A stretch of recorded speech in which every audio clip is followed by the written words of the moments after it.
राम राम राम राम राम राम राम राम राम नारायण नारायण। संबंध।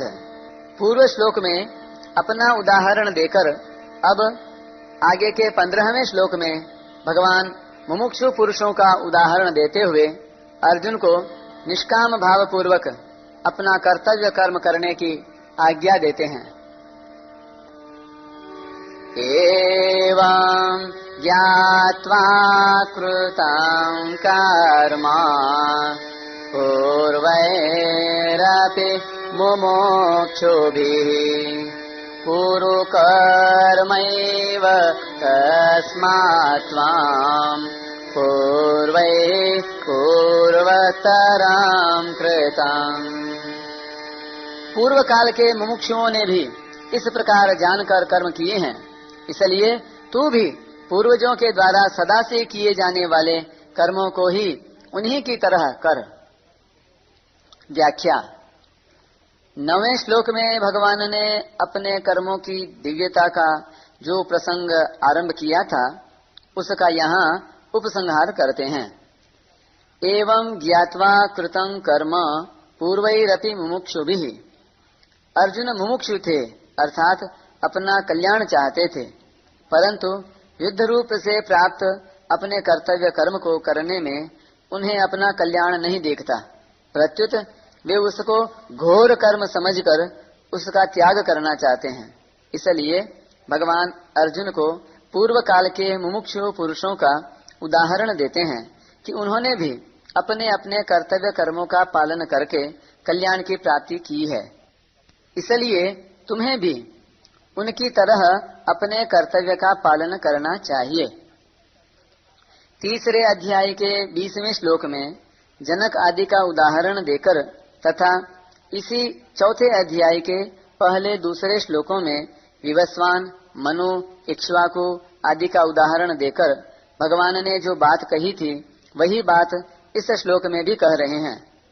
शास्त्रों में ऐसी प्रसिद्धि है कि मुमुक्षा जागृत होने पर कर्मों का स्वरूप से त्याग कर देना चाहिए, क्योंकि मुमुक्षा के बाद मनुष्य कर्म का अधिकारी नहीं होता, प्रत्युत ज्ञान का अधिकारी हो जाता है।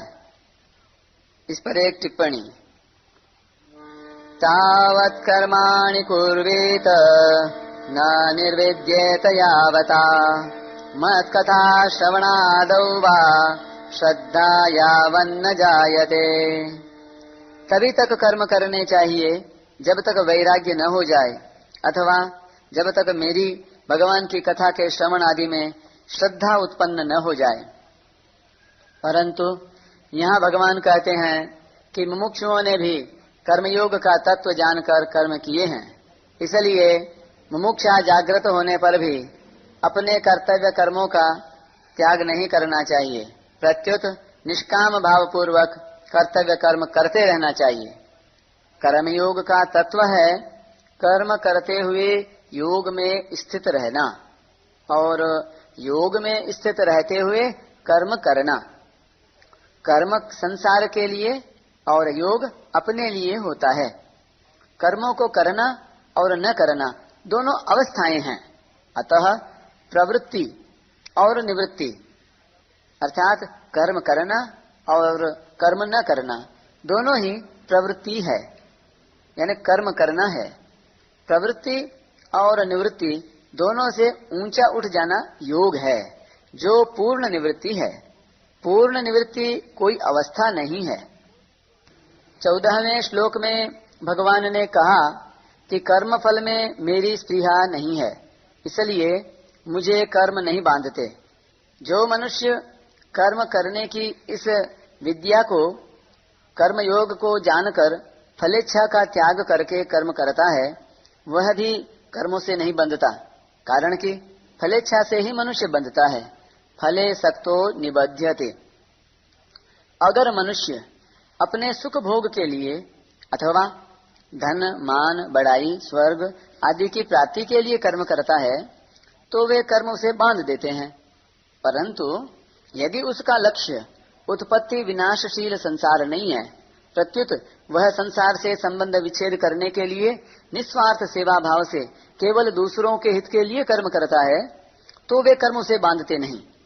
कारण कि दूसरों के लिए कर्म करने से कर्मों का प्रवाह संसार की तरफ हो जाता है, जिससे कर्मों का संबंध राग मिट जाता है और फलेच्छा न रहने से नया संबंध पैदा नहीं होता। कुरु कर्मैव तस्मात् त्वं पूर्वैः पूर्वतरं कृतम्। इन पदों से भगवान अर्जुन को आज्ञा दे रहे हैं कि तू मुमुक्षु है, इसलिए जैसे पहले अन्य मुमुक्षुओं ने लोक हितार्थ कर्म किए हैं, ऐसे ही तू भी संसार के हित के लिए कर्म कर। शरीर, इंद्रियां, मन आदि कर्मों की सब सामग्री अपने से भिन्न तथा संसार से अभिन्न है। वह संसार की है और संसार की सेवा के लिए ही मिली है। उसे अपनी मानकर अपने लिए कर्म करने से कर्मों का संबंध अपने साथ हो जाता है। जब संपूर्ण कर्म केवल दूसरों के हित के लिए किए जाते हैं, तब कर्मों का संबंध हमारे साथ नहीं रहता। कर्मों से सर्वथा संबंध विच्छेद होने पर योग अर्थात परमात्मा के साथ हमारे नित्य सिद्ध संबंध का अनुभव हो जाता है, जो कि पहले से ही है। परिशिष्ट भाव 13वें 14वें श्लोकों में भगवान ने बताया कि कर्तृत्वाभिमान और फलेच्छा से रहित होकर सृष्टि रचना आदि कर्म करने के कारण वे कर्म मुझे नहीं बांधते। यहाँ भगवान कहते हैं कि मुमुक्षुओं ने भी इसी तरह कर्तृत्वाभिमान और फलेच्छा का त्याग करके कर्म किए हैं। कारण कि कर्तृत्वाभिमान और फलेच्छा होने पर ही कर्म बंधन कारक होते हैं।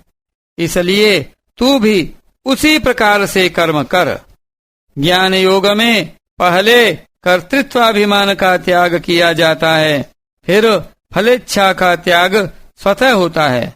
कर्म योग में पहले फलेच्छा का त्याग किया जाता है, फिर कर्तृत्वाभिमान का त्याग सुगमता से हो जाता है।